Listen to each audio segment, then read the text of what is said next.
And I'm going to take the zip tie and put the zip tie through the mounting lug like this. And then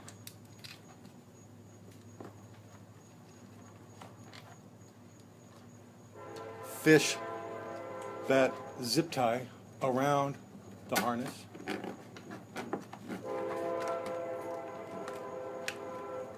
This is the hardest thing to do in the whole installation, because you do it blind. There's the end. Okay. And now I'm going to loosely put the zip tie end into